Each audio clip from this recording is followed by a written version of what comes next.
Michael బాబు గారి పూర్తి పేరు మార్తోటి మైకల్ విజయ్ కుమార్. ఈయన తండ్రి పేరు రత్నరాజ్, ఈయన తల్లి పేరు రత్నమ్మ.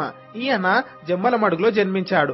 ఈయనకి ఒక అన్న కూడా ఉన్నాడు, ఆయన పేరు వినయ్ కుమార్. ఈయన ఒక డాక్టర్.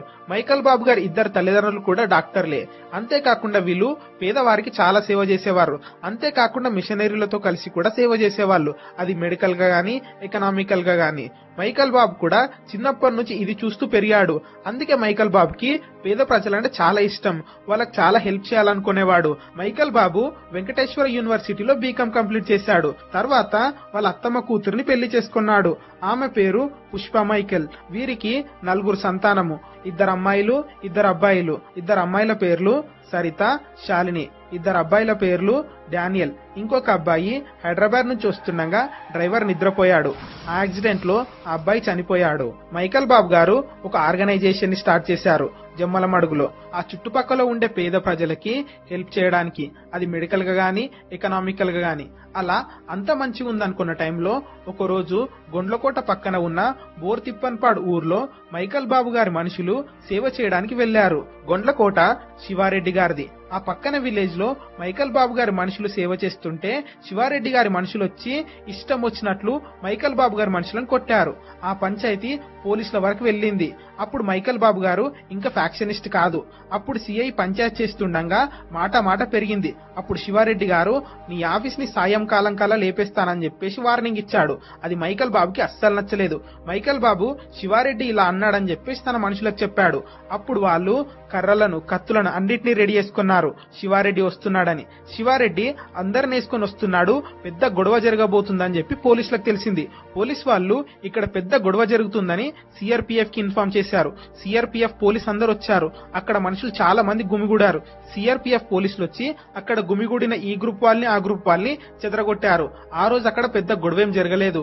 కానీ ఒక విషయం జరిగింది. అదేంటిదంటే బెన్నయ్య అనే ఒక వ్యక్తి వచ్చి మైకల్ బాబు చేతికి బాంబునిచ్చి నీకు శివారెడ్డికి ఫ్యాక్షన్ మొదలైందని చెప్పాడు. అప్పటికి శివారెడ్డి ఒక పెద్ద ఫ్యాక్షన్ లీడర్. ఆయనని బాంబుల శివారెడ్డి అని కూడా పిలిచేవారు. తన వైఫ్ కూడా బాంబులేసేది. అప్పుడే మైకల్ బాబు ఫస్ట్ టైం బాంబుని చూశాడు, పట్టుకున్నాడు. ఆ బాంబు ఇచ్చిన బెన్నయ్యనే లైఫ్ లాంగ్ తన బాడీ గార్డ్ గా పెట్టుకున్నాడు. అలా ఓవర్ నైటే మైకల్ బాబు ఫ్యాక్షనిస్ట్ అయ్యాడు. తన ప్రాణాలను కాపాడుకోవడానికి నెక్స్ట్ డే నుంచే బాంబులను కత్తులను తెప్పించాడు, గన్నులను కొనుక్కున్నాడు, జీపులను తెప్పించాడు. అలా శివారెడ్డికి మైకల్ బాబుకి ఫ్యాక్షన్ గొడవలు స్టార్ట్ అయ్యాయి. అలా 1979లో శివారెడ్డికి మైకల్ బాబుకి ఫ్యాక్షన్ గొడవలు స్టార్ట్ అయ్యాయి. తర్వాత ఎల్ఎం బ్యాంక్ ఎలక్షన్స్ వచ్చాయి. ఆ ఎలక్షన్స్ కి నామినేషన్ వేశాడు. ఎలా అంటే జనాలందరినీ తీసుకుని వెళ్లి నామినేషన్ వేసి వేరే వాళ్ళని రాకుండా బాంబులతో అడ్డుకున్నాడు. అలా నామినేషన్ వేసి మైకేల్ బాబు యునానిమస్ గా గెలిచాడు. తర్వాత ఎమ్మెల్యే అవ్వాలి, మినిస్టర్ అవ్వాలని చెప్పి ఆశపడేవాడు. శివారెడ్డికి ఆ రోజుల్లో పోటీగా నిలబడేవారు ఎవ్వరు లేరు, ఒక్క మైకేల్ బాబే ఉన్నాడని చెప్పేసి అందరు అనుకునేవారు. దీనివల్ల శివారెడ్డికి మైకేల్ బాబుని చంపాలన్న కోపం ఇంకెక్కువైంది. మైకేల్ బాబు కూడా శివారెడ్డిని చంపాలని చెప్పి చాలా ప్లాన్ చేసేవాడు. చాలా సార్లు చంపాలనుకున్నారు, కానీ ఒక్కసారి కూడా ప్లాన్ వర్కౌట్ అవ్వలేదు. తర్వాత 1985 ఎలక్షన్స్ వచ్చాయి. మైకేల్ బాబు ఇండిపెండెంట్ ఎమ్మెల్యేగా పోటీ చేశాడు. శివారెడ్డి టీడీపీ నుంచి పోటీ చేశాడు. మైకేల్ బాబు ఇండిపెండెంట్ గా పోటీ చేయడం వల్ల మైకేల్ బాబు ఓడిపోయాడు, శివారెడ్డి గెలిచాడు. మళ్ళీ 1989 ఎలక్షన్స్ వచ్చాయి. ఆ ఎలక్షన్స్ లో మైకేల్ బాబు కాంగ్రెస్ నుంచి పోటీ చేశాడు. చెన్నారెడ్డి గారు మైకేల్ బాబుకి టికెట్ ఇప్పించారు. ఆ ఎలక్షన్స్ లో టీడీపీ నుంచి మళ్ళీ శివారెడ్డి గారు నిలబడ్డారు. అప్పుడు వైఎస్ రాజశేఖర్ రెడ్డి గారి తండ్రి అయిన రాజారెడ్డి గారు మైకేల్ బాబుకి సపోర్ట్ చేయడానికి వచ్చారు. అప్పుడు ఎమ్మెల్యే ఎంపీ ఎలక్షన్స్ రెండు సైమల్టేనియస్ గా జరుగుతున్నాయి. వైఎస్ రాజశేఖర్ రెడ్డి గారు ఎంపీగా పోటీ చేస్తున్నారు, మైకేల్ బాబు గారు ఎమ్మెల్యేగా పోటీ చేస్తున్నారు.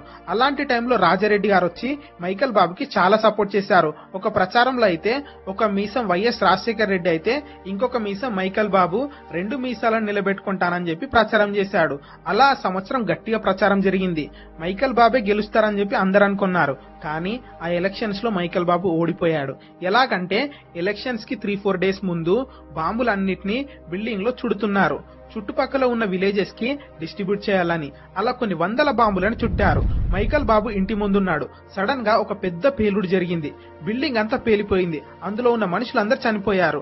అది విలేజ్ మొత్తం తెలిసిపోయింది. పోలీసులు వస్తున్నారని మైకేల్ బాబు అండర్ గ్రౌండ్ కి వెళ్లిపోయాడు. అలా ఎలక్షన్స్ టైంలో బాంబులు లేకపోవడం వల్ల మైకేల్ బాబు ఓడిపోయాడు. ఇక్కడ మీకు ఒక డౌట్ రావచ్చు, బాంబులు లేకపోతే ఎలక్షన్స్ లో ఓడిపోవడం ఏంటిదని. అప్పట్లో ఎవరి దగ్గర ఎక్క బాంబులుంటే వాళ్ళు ఎలక్షన్ బూత్ మొత్తాన్ని క్యాప్చర్ చేసి రిగ్గింగ్ చేసి విన్ అయ్యేవారు. ఒకసారి ఫ్యాక్షన్ గొడవల్లో మైకల్ బాబు మీద కేసులు పెట్టి జైల్లో వేశారు. ఆ టైంలో శివారెడ్డి మినిస్టర్ గా ఉన్నాడు. అప్పుడు శివారెడ్డి మైకల్ బాబుని చంపాలని జైల్లో ఉన్న సూపరింటెండెంట్ కి